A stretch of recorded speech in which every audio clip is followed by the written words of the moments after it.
ಧರ್ಮಸ್ಥಳ ದೌರ್ಜನ್ಯ ವಿರೋಧಿ ಹೋರಾಟಕ್ಕೆ, ಧರ್ಮಸ್ಥಳ ಅತ್ಯಾಚಾರಿ ಕೊಲೆಗಡಿಗರಿಗೆ ಶಿಕ್ಷೆ ಆಗಲೇಬೇಕು. ಧರ್ಮಸ್ಥಳ ದೌರ್ಜನ್ಯ ಅತ್ಯಾಚಾರ ಪ್ರಕರಣದ ಆರೋಪಿಗಳು ಪತ್ತೆ ಆಗಲೇಬೇಕು. SIT ತನಿಖೆ ನ್ಯಾಯಯುತವಾಗಿ ನಡೆಯಲೇಬೇಕು. ಈಗ ಬಾಲಣ್ಣವರ ಮಾತು ನೋಡಿ. ಅಪಹರಣ, ಅತ್ಯಾಚಾರ, ಕೊಲೆ, ಊತಾಕೋದು ಇದು 50 ವರ್ಷದ ಸುದ್ದಿ. ವೇದವಲ್ಲಿ, ಪದ್ಮಲತಾ, ಸೌಜನ್ಯ, ಯಮುನಾ, ಲಕ್ಷ್ಮಿ ಇದು ಧರ್ಮಸ್ಥಳದಲ್ಲಿ ಕೇಳಿ ಬರುವ ಹೆಸರುಗಳು. ಹೋರಾಟ ಇದು ಹೊಸದಲ್ಲ. ಕಳೆದ 2 ತಿಂಗಳಿಂದ ಒಬ್ಬ ಮುಸುಕಧಾರಿ FIR, ಸಿಟ್ಟು ಮತ್ತೆ ಮೂಳೆಗಳು, ಬುರುಡೆಗಳು, ಸ್ಕಲ್ಸ್ ಅಂಡ್ ಬೋನ್ಸ್, ರಾಡಾರ್ಸ್ ಇದು ಒಂದು 2 ತಿಂಗಳಿಂದ ಕೇಳಿ ಬರ್ತಾ ಇದೆ. ಅವನು ಮುಸುಕಧಾರಿ ಭೀಮಾ ಅನ್ನೋ ಹೆಸರಲ್ಲಿ ಇದ್ದಾಗ ಸತ್ಯ ನಿಜ ಹೇಳ್ತಿದ್ದ. ಅವನು ಯಾವತ್ತು ಚಿನ್ನಯ್ಯನೋ ಅವನು ಸುಳ್ಳು ಹೇಳಕ್ಕೆ ಶುರು ಮಾಡ್ಬಿಟ್ಟ. ನಿಜ ಸುಳ್ಳಾಯಿತು, ಸುಳ್ಳು ನಿಜ ಆಯಿತು. ಈಗ 10-15 ದಿವಸಗಳೆಲ್ಲ ಬರೋ ಸುದ್ದಿ ಗಡಿಬಾರ್, ಬಂಧನ, ಜೈಲು ಇದು 10 ದಿವಸದಿಂದ ಬರ್ತಾ ಇದೆ. ಈಗ ಇಂಗ್ಲಿಷಲ್ಲಿ ಒಂದು ಗಾದೆ ಹೇಳ್ತಾರೆ, ಡೆಮನ್ಸ್ ರಿಸೈಡ್ ಸರ್ಮನ್ ಎಂದು. ಈಗ ಡೆಮನ್ಸು ಅಂದರೆ ರಾಕ್ಷಸರು ರಿಪಬ್ಲಿಕ್ ಟಿವಿ, ಸ್ವರ್ಣ TV, power TV, tyre TV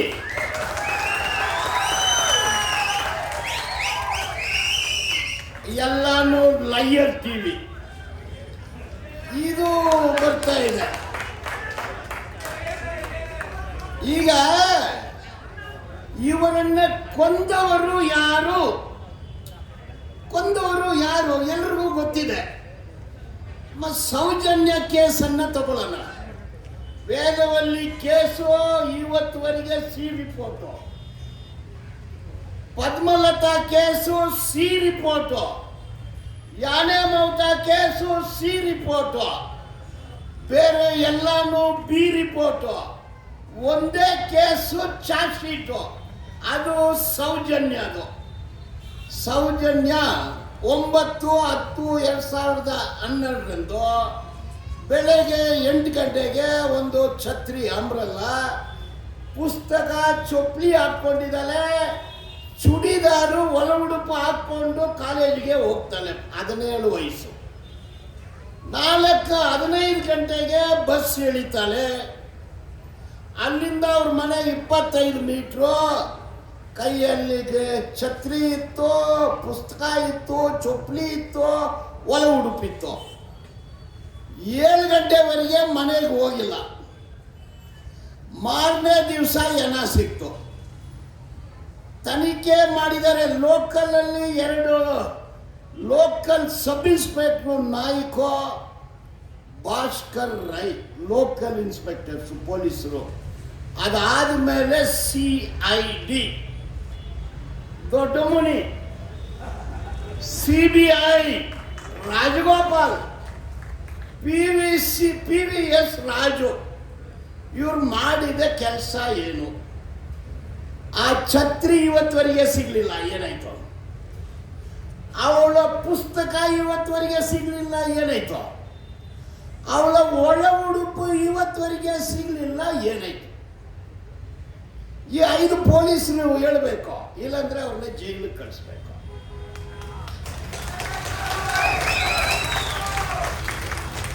dead body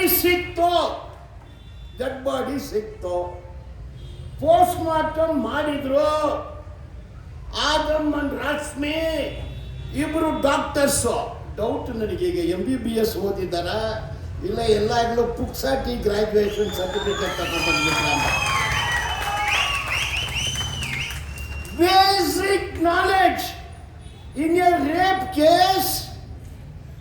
ಅದು ಏನೇನು ವಶಪಡಿಸ್ಕೊಳ್ತಾರೆ DNA ಐಟಮ್ಸ್, ಅದನ್ನು ಇಂಗ್ಲೀಷಲ್ಲಿ ವಲ್ವಾ ಅಂತಾರೆ, ಐಮನ್ ಅಂತಾರೆ, ವಜೈನಾ ಅಂತಾರೆ, ಫ್ಲೂಯಿಡ್ ಅಂತಾರೆ, ಸೆಮೆನ್ ಅಂತಾರೆ, ಬ್ಲಡ್ ಅಂತಾರೆ, ಇದನ್ನು ಕಾಟನ್ ಸ್ವಾಬ್ ಅಂತಾರೆ. This is the basic knowledge of any doctor. ಅದೆಲ್ಲ ಕೂಡ ತೆಗೆದಿದ್ದಾರೆ. I read the post mortem and the judgment. ಇದೆಲ್ಲನೂ ಕಲೆಕ್ಟ್ ಮಾಡಿದ್ದಾರೆ. ಪ್ಯಾಕಿಂಗ್ ಸರಿಯಾಗಿ ಮಾಡಿಲ್ಲ. ಚೈನ್ ಆಫ್ ಕಸ್ಟಡಿ ಇದನ್ನ ತಕ್ಷಣ FSLಗೆ ಕಳಿಸ್ಬೇಕು, ಕಳಿಸ್ಲಿಲ್ಲ. ರಿಪೋರ್ಟ್ ಏನು ಬಂತು ಗೊತ್ತಾ? These items R unfit for examination. ಇದನ್ನು ಮಾಡಿದ್ಯಾರೋ? ಆ ಡಾಕ್ಟ್ರು ಇಬ್ಬರು. ಎಲ್ಲಿರ್ಬೇಕು ಅವರು? ಪರಪ್ಪನ ನಗರದಲ್ಲಿ ಇರಬೇಕು. ಆದ್ರೆ ಪ್ರಮೋಷನ್ ಸಿಕ್ಕಿದೆ. ಇದು ಒಂದು ವಿಷಯ. ಈ ಡೆಡ್ ಬಾಡಿ ಬಿದ್ದ ಜಾಗ ಬೇರೆ, ಅತ್ಯಾಚಾರ ಮಾಡಿದ ಜಾಗ ಬೇರೆ, ಕೊಲೆ ಮಾಡಿದ ಜಾಗ ಬೇರೆ. ಒಂದೇ ಒಂದು ಮಹಸರ್ ಮಾಡಿದ್ದಾರೆ. ಡೆಡ್ ಬಾಡಿ ಎಲ್ಲಿ ಬಿತ್ತು ಅಲ್ಲಿ ಮಾತ್ರ ಮಹಸರ್ ಆಗಿದೆ. ಅಪಹರಣ ಮಾಡಿದ ಜಾಗದಲ್ಲಿ ಮಹಸರ್ ಯಾಕೆ ಮಾಡಿಲ್ಲ? ಕೊಲೆ ಮಾಡಿದ ಜಾಗದಲ್ಲಿ ಮಹಸರ್ ಯಾಕೆ ಮಾಡಿಲ್ಲ? ಅತ್ಯಾಚಾರ ಮಾಡಿದ ಜಾಗದಲ್ಲಿ ಯಾಕೆ ಮಹಸರ್ ಮಾಡಿಲ್ಲ? ಆವಾಗನ ಗೃಹ ಮಂತ್ರಿ ಅಶೋಕ ಹೇಳ್ಬೇಕು. ಅಶೋಕ ಸದಾನಂದ ಗೌಡ, ಅಶೋಕ್ ಗೌಡ, ಸೌಜನ್ಯ ಗೌಡ ಎಂತ ಅನ್ಯಾಯಗಳು ಮಾಡಿದ್ರಪ್ಪ ಅವರು ಉತ್ತರ ಕೊಡ್ಬೇಕು. ಅದಕ್ಕೂ ಬರ್ತೀನಿ.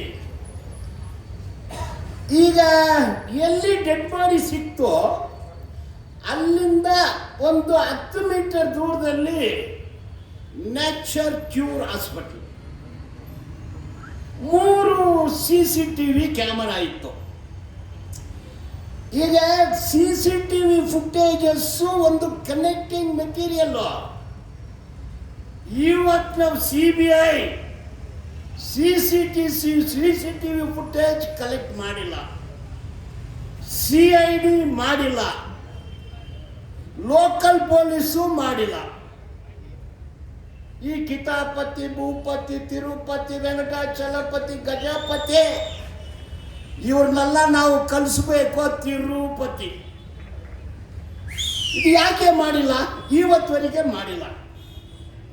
CCTV ಫುಟೇಜಸ್ಸು ಮಾಡಿಲ್ಲ. ಇನ್ನೊಬ್ಬ ಹೆಂಗ್ ಮಾಡ್ತಾರೆ ನೋಡಿ, ಸಂತೋಷ್ ರಾವ್ ಹೋಟ್ಲಲ್ಲಿ cleaner, mentally imbalanced, mental patient. ಅವನಿಗೇನು ಗೊತ್ತಾಗೋದಿಲ್ಲ. ಅವನ್ನ ಹಿಡಿದಿದ್ದು ಯಾರು? 3 ಜೈನು.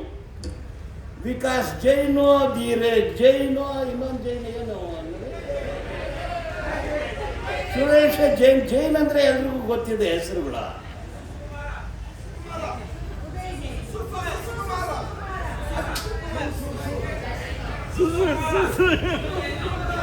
ಓಕೆ, ಏನೋ ಒಬ್ರು ನೋಡಿ. ಇವರು 3 ಜನ ಸಂತೋಷ್ನನ್ನು ಬಂಧಿಸ್ತಾರೆ. ಯಾಕೆ ನೋಡಿದ್ರು? ಅವರು ಯಾವ ಕಾರಣದಿಂದ ಮಾಡಿದ್ರು? ಆಯ್ತು, ಸಂತೋಷ್ ರಾವ್ ಅತ್ಯಾಚಾರ ಮಾಡಿದಾನೆ ಅಂದು ಸ್ವರ್ಣ TV ಅವರು ಹೇಳ್ತಾರೆ. ಅರುಣಾಬ್ ಗೋಸ್ವಾಮಿ ಕೂಡ ಅದನ್ನೇ ಹೇಳ್ತಾನೆ. ಸಂತೋಷ್ ರಾವ್ ಡಾಕ್ಟ್ರು ಹೇಳ್ತಾರೆ ಅವನಿಗೆ ಫಿಮೋಸಿಸ್ ಕಾಯಿಲೆ ಇದೆ, ರೇಪ್ ಮಾಡಕ್ ಆಗೋದಿಲ್ಲ ಅಂದು ಡಾಕ್ಟ್ರು ಹೇಳ್ತಾರೆ. ಅವನ ಮೇಲೆ ಗಾಯ ಇರಲಿಲ್ಲ, DNA ಮೆಟೀರಿಯಲ್ ಸಿಗ್ಲಿಲ್ಲ, ಫ್ಲೂಯಿಡು ಸಿಗ್ಲಿಲ್ಲ, ರಕ್ತ ಸಿಗ್ಲಿಲ್ಲ, ಆದ್ರೆ ಇವನೇ ಅತ್ಯಾಚಾರ ಮಾಡ್ದ ಅಂದು. ಈ ತರ ಹೇಳ್ಕೊಂಡು ಹೋದ್ರೆ ಇನ್ನು ಅರ್ಧ ಗಂಟೆ ಬೇಕಾಗುತ್ತೆ. ಇಷ್ಟಿಗೆ ಬಿಟ್ಟು ಇದು ಡಿರೈಲ್ ಮಾಡಿದ್ದು ಯಾರಂತ ನೋಡಿದ್ರೆ ವೀರೇಂದ್ರ ಹೆಗ್ಡೆ, ಎಲ್ಲ ಮಾಧ್ಯಮದಲ್ಲಿನೂ ಇದೆ. ಗೂಗಲ್ ಮಾಡಿ ನೋಡಿ, ಆತ ಹೇಳ್ತಾನೆ ಸೌಜನ್ಯ ಅತ್ಯಾಚಾರ ಆಯಿತು, ಸೌಜನ್ಯ ಕೊಲೆ ಆಯಿತು, ಸೌಜನ್ಯ ಏನ ಸಿಕ್ತು. ಇದೆಲ್ಲ ನನಗೆ ಗೊತ್ತಾದ ಮೇಲೆ ಫೋನ್ ತೆಗೆದು ಗೃಹ ಮಂತ್ರಿ ಅಶೋಕ್ ಗೌಡ ಹತ್ರ ಮಾತಾಡಿದೆ. ಅಶೋಕ್ ಗೌಡ ಪೊಲೀಸರಿಗೆ ಸೂಚನೆ ಕೊಟ್ಟರು. ಅಶೋಕ ಹೋಮ್ ಮಿನಿಸ್ಟ್ರು, ಗೃಹ ಮಂತ್ರಿ, ಅಲ್ಲಿರೋ ನಾಯಕನಿಗೆ ಸೂಚನೆ ಕೊಟ್ಟರು, ಭಾಸ್ಕರ್ ರಾವ್ಗೆ ಸೂಚನೆ ಕೊಟ್ಟರು, ದೊಡ್ಡ ಮನೆಗೆ ಸೂಚನೆ ಕೊಟ್ಟರು. ಅವರು ಪುಸ್ತಕ ರಿಕವರಿ ಮಾಡಿಲ್ಲ, ಒಳ ಉಡುಪು ರಿಕವರಿ ಮಾಡಿಲ್ಲ, ಛತ್ರಿ ರಿಕವರಿ ಮಾಡಿಲ್ಲ, ರಿಕವರಿ ಮಾಡಿದ್ದ DNA ಮೆಟೀರಿಯಲ್ FSLಗೆ ಕಳಿಸಿಲ್ಲ. ಈಗ ಗೊತ್ತಾಯ್ತಾ ಯಾರ ಕಾರಣ ಅಂತ? ಯಾರ ಕಾರಣ? ನೋಡಿ, ಸೂಚನೆ ಕೊಟ್ಟಿದ್ದು ಯಾರು? ಈಗ ಕೃತ್ಯ ಆಗುತ್ತೆ, ಫೋನು ಹೋಗುತ್ತೆ, ರಿಟರ್ನ್ ಫೋನು ಪೊಲೀಸರಿಗೆ ಹೋಗುತ್ತೆ, ಸಾಕ್ಷಿ ನಾಶ ಆಗುತ್ತೆ. ಸೊ ಇಷ್ಟು ವಿಷಯಗಳು. ಹಾಗಂದ್ರೆ ಮತ್ತೆ ಏನು ಮಾಡ್ಬೋದು? ಮತ್ತೆ ರೀಇನ್ವೆಸ್ಟಿಗೇಷನ್ ಮಾಡಿ, ಆ ನ್ಯಾಯಾಧೀಶರು ಜಡ್ಜ್ಮೆಂಟಲ್ಲಿ ಬರೆದಿದ್ದಾರೆ, it's a tainted investigation, fake investigation, bogus investigation. ಆ ಪೊಲೀಸ್ ಆಫೀಸರ್ ಮೇಲೆ ಆಕ್ಷನ್ ತಗೋಬೇಕಂದು ನ್ಯಾಯಾಧೀಶರು ಜಡ್ಜ್ಮೆಂಟ್ ಬರ್ತಿದ್ದಾರೆ. ಆದರೆ ಏನಾಯ್ತು, ಇವರೆಲ್ಲರಿಗೂ ಪ್ರಮೋಷನ್ ಆಗಿಬಿಟ್ಟಿದೆ. ಆಯ್ತು, ಈಗ ಗ್ಯಾಗ್ ಆರ್ಡ್ರು, ಜಾನ್ರೋ ಆರ್ಡ್ರು. ಜಾನ್ರೋ ಆರ್ಡ್ರ್ ಅಂದರೆ ಅದು patent right, intellectual property right. ನ್ಯಾಯಾಧೀಶರು ಜಾನ್ರೋ ಆರ್ಡ್ರ್ ಕೊಟ್ಬಿಟ್ರು. ನಾನು ಕೇಳಿದೆ ನ್ಯಾಯಾಧೀಶರ ಹತ್ರ, ಸ್ವಾಮಿ ರೇಪು, ಮರ್ಡರು, ಕಿಡ್ನಾಪ್ಗೆ ಏನಾದರೂ ಪೇಟೆಂಟ್ ರೈಟ್ ಕೊಟ್ಬಿಟ್ಟಿದ್ದೀರಾ ಅಂದು. 50 ಲಕ್ಷ ಖರ್ಚು ಮಾಡಿ ಒಂದು ಜಾನ್ರೋ ಆರ್ಡ್ರು, ಗ್ಯಾಗ್ ಆರ್ಡ್ರು ತಗೊಂಡ್ಬಿಟ್ರು. 50 ಲಕ್ಷ ಖರ್ಚು ಮಾಡಿ ನಮ್ಮ ನವೀನ್ ಸೂರಂಜ್ ಅಲ್ಲಿ ನಿಂತ್ಕೊಂಡಿದ್ದಾರೆ ನೋಡಿ, ಅವರು ಒಂದು ವಕಾಲತ್ ಹಾಕಿ, ವಕಾಲತ್ ಫೀಸು ಇಲ್ಲ ಕೊಟ್ಟಿಲ್ಲ. ಅವರು